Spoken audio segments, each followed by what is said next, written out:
నమస్తే ప్రతిమ గారు. నమస్తే అండి. ప్రతిమ గారు, జనరల్‌గా ఇది చాలా ఇంపార్టెంట్ టాపిక్ అనుకోవచ్చు. యూత్ ఇప్పుడు ఇంపార్టెంట్ హైలైట్ లేని టాపిక్సే లేవు. లేవు కదా! యెస్. నేను కూడా అగ్రీ చేస్తున్నాను. యూత్ అంటే యాస్ ఎ సైకాలజిస్ట్‌గా మీకు ఇలాంటి విషయాల గురించి చాలా ఎక్కువగా తెలుస్తుంది. ఎందుకంటే నేనంటే స్టూడియోలో కూర్చుంటాను గానీ, మీకు అలా కాదు కదా! మీ దగ్గరికి అందరూ పేషెంట్స్ వస్తారు కాబట్టి మీకు అన్నీ తెలుస్తూ ఉంటాయి. జనరల్‌గా ఒక అమ్మాయి, ఒక అబ్బాయి ఇద్దరు లవర్స్ ఉన్నారనుకోండి. అమ్మాయి లవ్ చేసినంత అబ్బాయి లవ్ చేయడు. అబ్బాయి లవ్ చేసినంత అమ్మాయి లవ్ చేయదు. కాకపోతే ఏంటంటే ఎక్స్‌పెక్టేషన్స్ ఎలా ఉంటాయి అంటే ఇద్దరిలో ఎవరికైతే ఎక్కువ ప్రేమ ఉంటుందో ఆటోమేటిక్‌గా ఆపోజిట్ జెండర్ కూడా అంతే ఎక్కువ ప్రేమ చూపించాలి అని చెప్పేసి అనుకుంటారు. అలాంటి విషయాల దగ్గర వీళ్ళిద్దరికి గొడవలు వస్తూ ఉంటాయి. So it is called maybe expectation. జనరల్‌గా యూత్‌లో లవ్ అఫైర్స్ గురించి ఉన్న ప్రాబ్లమ్స్ ఎలాంటివి ఉంటాయి? మీ దగ్గరికి ఎలాంటి పేషెంట్స్ వస్తూ ఉంటారు ఈ విషయం మీద? Okay. That's very interesting actually. చాలా ఐ మీన్ ఈ ఏజ్ అనేది ఏంటంటే వాళ్ళకి ఆహ్, ఏదో తోడు కావాలి. లేకపోతే నాకు అంటే దీంట్లో డిఫరెంట్ ఫీలింగ్స్ ఉంటాయి. ఒకటి తోడు కావాలి, లోన్లీగా ఉన్నాము, లేకపోతే ఎవరైనా ఉంటే బాగుండు అన్న ఫీల్ ఉండడం.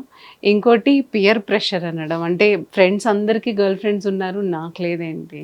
అలాగే నా ఫ్రెండ్స్కి అందరికీ బాయ్ ఫ్రెండ్స్ ఉన్నారు, నాకు లేదేంటి అన్న ఒక ఫీలింగ్ మూలాన కూడా వాంటెడ్లీ ఆ ఇంటెన్సిటీలో ఐ మీన్ ఆ ఇంటెన్షన్స్లో వెళ్ళిపోయే ఛాన్సెస్ కూడా చాలా ఎక్కువ ఉంటాయి ఈ ఏజ్లో.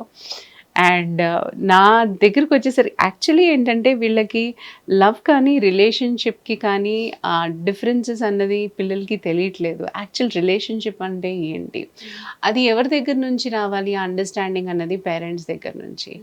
పేరెంట్స్ రిలేషన్షిప్ చాలా బాగుంది, ఎమోషనల్ కండిషన్స్ వాళ్ళు చాలా బాగున్నాయి అన్నప్పుడు కంప్లీట్గా వాల్యూస్ ఆ కల్చర్ అనేది డైరెక్ట్గా పిల్లలకి కూడా అలాగే ట్రాన్స్ఫర్ అవుతుంది. అది ఎన్వైరన్మెంట్తో వాళ్ళు ఎంత నేర్చుకున్నా మళ్ళీ చిన్నప్పట్లో ఫీడ్ చేసింది మాత్రం ఎటుపోదు, డెఫినెట్గా వస్తుంది. ఎక్కడైతే ఈ పాటలో డిస్టర్బెన్స్ చూస్తామో పిల్లలే యునో ఈ ఈ లవ్ అన్నది కూడా వాళ్ళల్లో కూడా ఓ డిఫరెన్స్ చూస్తామన్నమాట. దీంట్లో ఏంటంటే ఒకళ్ళు చాలా ఐ మీన్ ప్యాషన్తో లవ్ చేసే, ప్యాషన్ అంటే ఇది పాజిటివ్ వేలో కాదు, ఓన్లీ లస్ట్ కోసం లవ్ చేయడం. చూడంగానే ఫీమేల్ అట్రాక్షన్ అనమాట. సో ఇప్పుడు కాలేజ్లో జరుగుతూ ఉంటుంది కదా, లైక్ ఒకళ్ళు హీరోయిన్ లాగా డ్రెస్ అయ్యి రావటం అనో, లేకపోతే వాళ్ళు కంప్లీట్గా ఎక్స్పోజ్ చేసుకొని రావడం అనో, ఇలాంటివన్నీ వాళ్ళు చూసినప్పుడు ఏంటంటే ఇలాంటి అమ్మాయి నాకుంటే బాగుండు అని అది ఒక ఫీలింగ్ అంతే. ఓకే, అది లస్ట్తో కూడిన feeling, like I want her అని అంటాం కదా. సో అట్లాంటి వేలో వాళ్ళు అప్రోచ్ అవ్వడం అనమాట. కొంతమంది ఏంటంటే బ్రదర్లీ లవ్ అంటాం మేము. అంటే చాలా ప్రొటెక్టెడ్ లవ్, అంటే తిన్ని నేను కాపాడుకోవాలి, తిన్నాకు కావాలి, తిన్నను ప్రేమించాలి, తిన్నను చూడాలి, నేను కూడా దాన్ని అలాగే చూసుకుంటాను అని ఒక దాన్ని ఏమంటారు, ఒక ఫ్యామిలీ భావంతో ప్రేమిస్తూ ఉంటారు. I mean they wanted to get involve in to that girl. ఈ లవ్ జనరల్ గా మ్యారేజ్ అయిన తర్వాత స్టార్ట్ అయ్యే లవ్ ఏమో లేదు, కొంతమందిలో ఉంటుంది ఇలాంటిది కూడా. లైక్ ఈ అమ్మాయినే నేను పెళ్లి చేసుకుంటాను, ఈ అమ్మాయితోనే ఉంటాను, తన్ని చాలా ప్రొటెక్టివ్ వేలో చూస్తూ ఉంటారు అనమాట. They are little control freaks కూడా ఉంటారు. సో అలాంటి ఎఫెక్షన్ ఉన్న వాళ్ళు, ఐ మీన్ లవ్ యాంగిల్లో చూసే వాళ్ళు కూడా ఉంటారు. యూత్ లో అలా కూడా ఆలోచిస్తారు, అలా కూడా ఆలోచిస్తారు అమ్మాయిలని. అంటే తను ఎవరితోనైనా మాట్లాడుతుంటే వీడు వెళ్ళి ప్రొటెక్ట్ చేయటము, వద్దు అబ్బాయి మంచోడు కాదు నీకు తెలీదు అని. అంటే that is what it is like. They wanted to show off that how much love they do it. So that will be genuine from one side, but they do have a control free kind of a mind set. Third వచ్చేసి ఏంటంటే they will have that kind of relation, but it is flirty, playful relations అనమాట. ఫ్లర్టీయస్ అంటాం. So ఆటదాయిగా తీసుకొని సరదాగా నవ్వుకుని సరదాగా చేసి తర్వాత XYZ చేసి చేతులు వదిలేసుకోవడం. అంటే ఇది both the end, it is not one end. కొంతమంది ఏంటంటే ఎమోషనల్గా కనెక్ట్ అయిపోయిన వాళ్ళకి ఇది పెద్ద దెబ్బే, బికాజ్ అది ఫ్లర్ట్ లాగా డైరెక్ట్ ప్రొజెక్ట్ చేయటం మీకు తెలిసిపోతుంది. So that is one way of loving. ఇంకోటేమో స్టాండింగ్ లవ్ అనేది ఉంటుంది. అంటే they want a permanent relationship. So they want to love, they want to care. ఇది జనరల్గా ఏంటంటే మీరు చూసేది ఆఫ్టర్ మ్యారేజ్ ఉంటారు కదా, ఐ మీన్ లైఫ్ లాంగ్ రిలేషన్షిప్స్లో ఉంటారు, మొగుడు పిల్లలు వదిలి ఒక్క నిమిషం కూడా ఉండలేరు. That is called standing relationship. అది ఒక ఎక్స్ట్రీమ్లో ఉంటుంది. అలా పిల్లలు చూసినా they want that kind of a relationship because whatever it is that they are getting influenced by parents. That is there. And ఇలాంటి సిచ్యువేషన్లో ఇప్పుడున్న యూత్ ఏంటంటే వాళ్ళ ఎక్స్పెక్టేషన్స్ ప్రకారం అమ్మాయిలని వెతుకుతూ ఉంటారనమాట. దీంట్లో ఈ వెరైటీస్లో ఎలా అయితే ఇప్పుడు నేను అన్నాను కదా, లస్ట్ అని అంటే immediately there is something that they want and that is unending.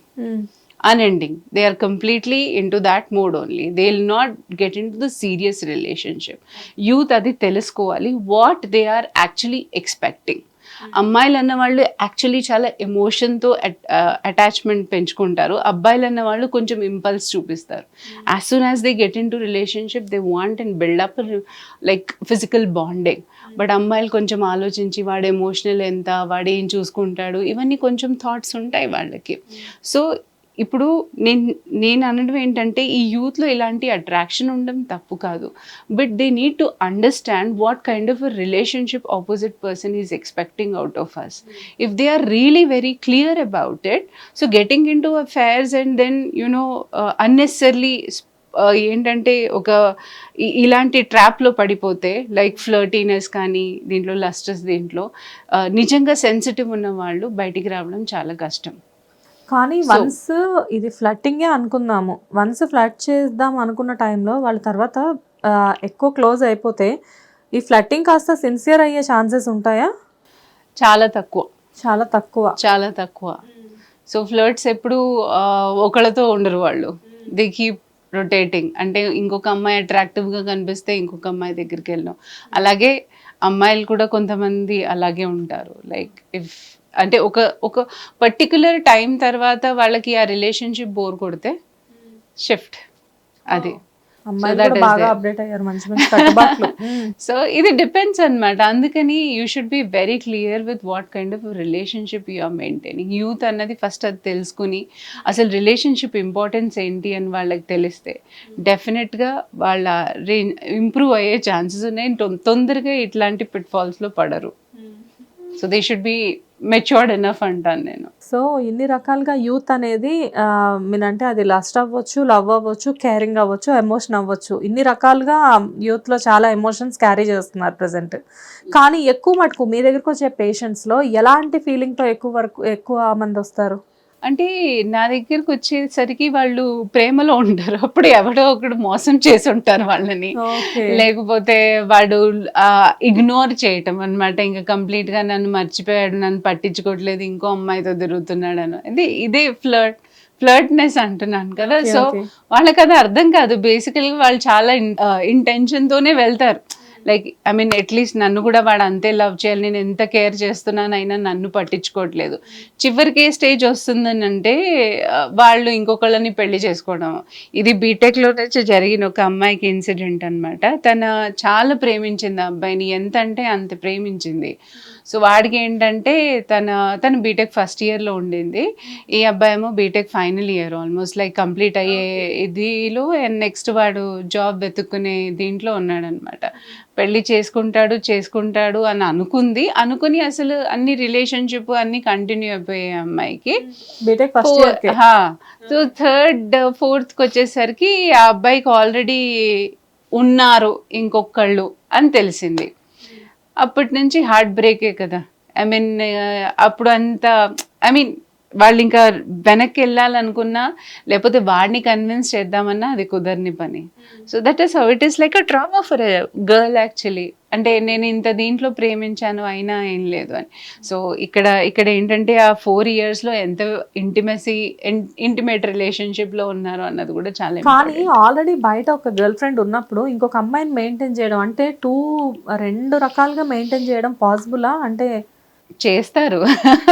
That is what they are for. ఏంటంటే ఒకళ్ళు హార్ట్ లో ఉన్నప్పుడు ఇంకొకళ్ళు మెయింటైన్ చేయడం కష్టమేమో కదా. వీళ్ళు హార్ట్ లో ఉన్నారని వాళ్ళకి ఇది ఉండదు కదా, వాళ్ళు అలా అనుకోరు, వాళ్ళు క్యాజువల్ గా తీసుకోవడం అన్నమాట. అదే ఆ యాటిట్యూడ్స్ ఉంటే నిజంగా కష్టమే, అండ్ ఐడెంటిఫై చేయటం కూడా కష్టమే. అంటే if they are praising you so much, like flirting with you అన్నది ఈజీగా అర్థమైపోతుంది. అబ్బాయి అమ్మాయి ఎంత సీరియస్గా ఉన్నారు అన్నది తెలుసుకోవాలి. అది కొంచెం ఎక్స్పీరియన్స్తోనే వస్తుంది. 1-2 సార్లు తప్పులు చేస్తారే తప్ప దాని తర్వాత రిలేషన్షిప్లో వెళ్ళటానికి కూడా కొన్నిసార్లు ఆలోచిస్తారు. సో నేనంటే ఏంటంటే మీకు ముందటి నుంచే ఆ వాల్యూస్ తెలియాలి. ఎవరితో అయినా మీరు రిలేషన్షిప్లో ఉన్నప్పుడు వాళ్ళని డిచ్ చేయకూడదు అన్నది. సో బేసిక్ మారల్ అది, రైట్? సో ఆ మారల్స్ అనేది పిల్లల్లో ఎక్కువగా తెలియాలి. సో నేను ఒకళ్ళతో రిలేషన్షిప్లో ఉన్నాను కాబట్టి ఇంకొకళ్ళని చూడకూడదు, that is cheating obviously. So అలా తెలిసినప్పుడు ముందు కూడా వాడు అలాగే జాగ్రత్త పడే ఛాన్సెస్ ఉన్నాయి. So many such I feel that they should get in to an awareness programme how to maintain relationship అన్నది. అది ఐ థింక్ మన జనరేషన్లో వచ్చేసరికి అమ్మా నాన్నని చూసి నేర్చుకున్నామో ఎలా నేర్చుకున్నామో తెలియదు. We are not like that, but this youth is totally change. వింటుంటే కూడా వినడానికి కూడా కొత్తగా అనిపిస్తుంది అనమాట. ఏంటి బయట ఇంత జరుగుతుందా అని చెప్పేసి. Yeah anyways, thank you ma'am. Thank you so much.